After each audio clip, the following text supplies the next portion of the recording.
All right, here we are with Standard 9. We're going to talk about the Industrial Revolution, and then down the road we are going to get into imperialism. So let's go ahead and start off with Standard 9A. You guys are going to be able to cite scientific, technological, and industrial developments and explain how they brought about urbanization, social, and emotional changes. So the essential understandings that the people down in Richmond, Virginia want you to know is that the Industrial Revolution began in England, also known as Great Britain, and it spread to the rest of Western Europe and then eventually here to the United States.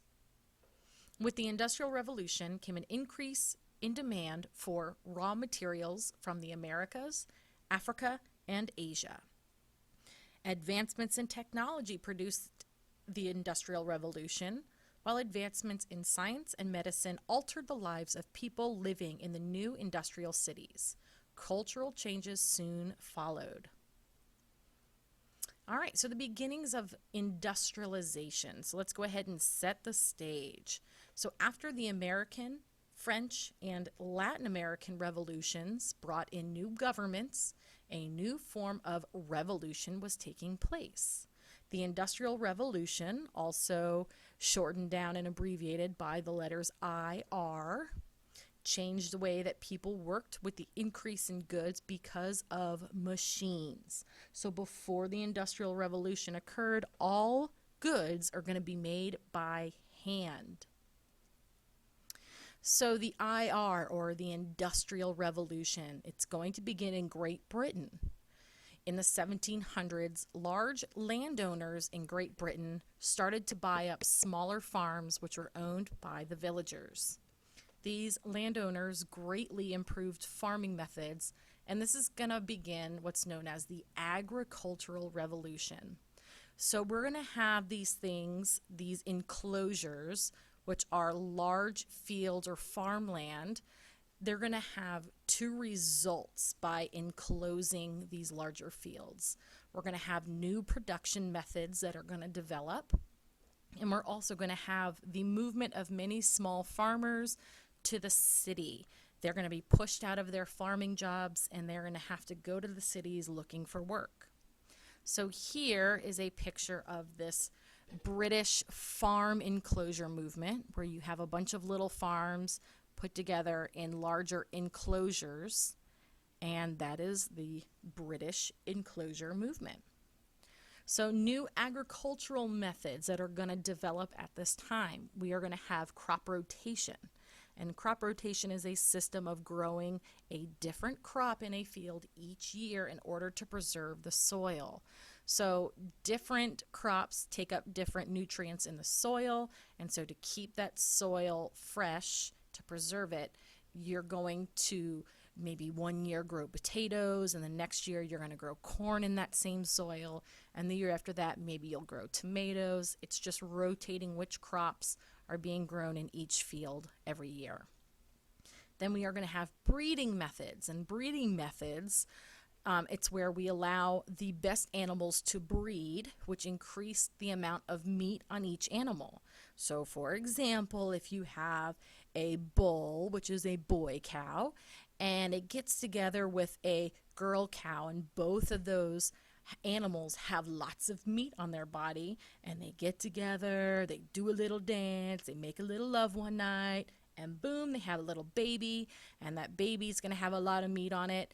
And so that is how they kept lots of meat on the animals, by selecting which animals breed together.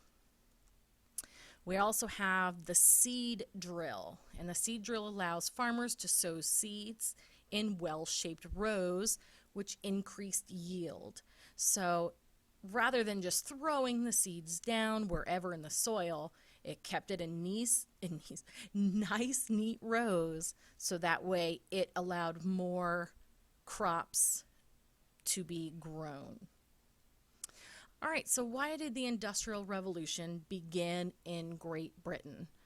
The first reason is that there were a large population of workers who had been pushed out of the farming by that British enclosure movement. So all those farmers whose land were taken up, they went into the cities and got jobs there.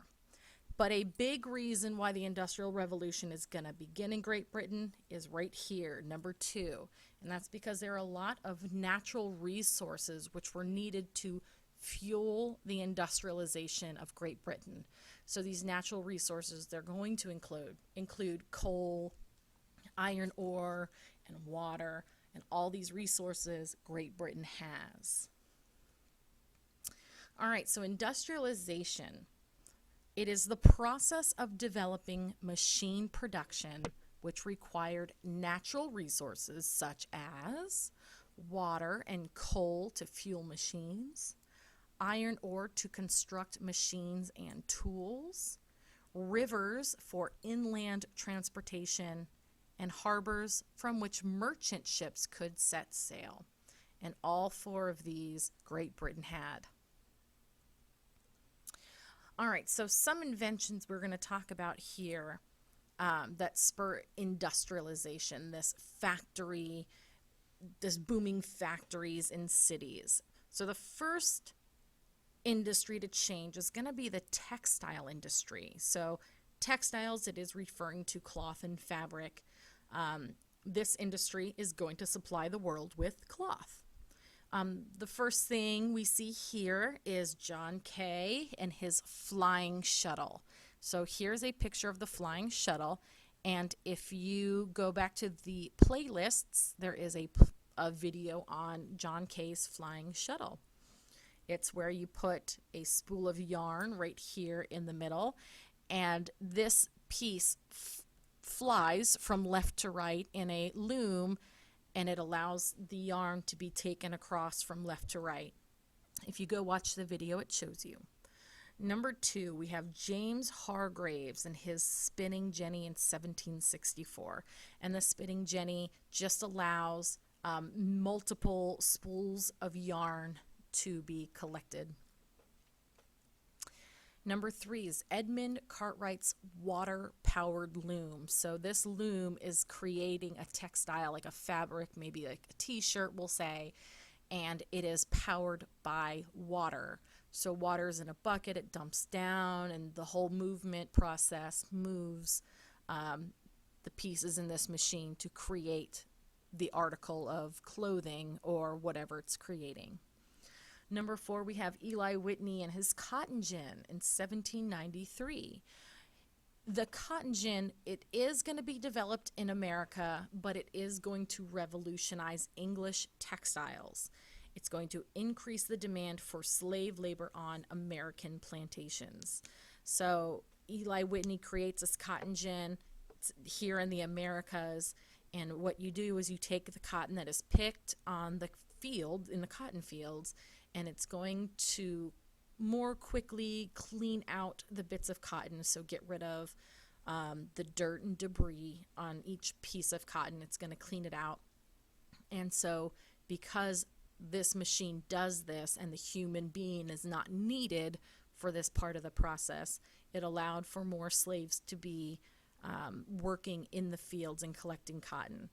So it's going to yield a higher amount of cotton and allow the cotton to be shipped over back to England to create the textiles, so the bed linens or your clothing. All right, so moving on here, we have, and I just went one too far, the improvements in transportation. So James Watt, he's going to come up with Watt's steam engine in 1765. And this was able to make the steam engine more efficient by using less fuel. There is a video in the playlist about James Watt and his steam engine, so make sure you go watch it. Then we have Robert Fulton, and he's going to come up with the steamboat in 1807, and he is going to use James Watt's steam engine on his boat called the Clermont. All right, this is going to lead us into the railway age. So, a steam engine on wheels is known as the railway locomotive, and it drove English industry after 1820. So the effects of the railroad. is that it's going to spur industrial growth because they were a cheap source of transportation. The railroad is going to create thousands of jobs. You need people to lay down the track, and so that is how these jobs are created. You're going to have the railroads boost Great Britain's agricultural and fishing industries, and it's going to make travel easier, and it's going to encourage country people to take city jobs. So those people who live out in the country, they're able to jump on a train and take the train into the city to work a job and then take that train back home in the evening. So here are some pictures we have of the locomotive. So here's that railroad right here, and here are the tracks. Here are people laying down the tracks, and you could see how many people are here. So all these jobs are created, so more people are working and getting money. All right, so that does it for our flipped class video number 31. 32 is a quick one, so hopefully we can get this done and moving right along. All right, see you guys later.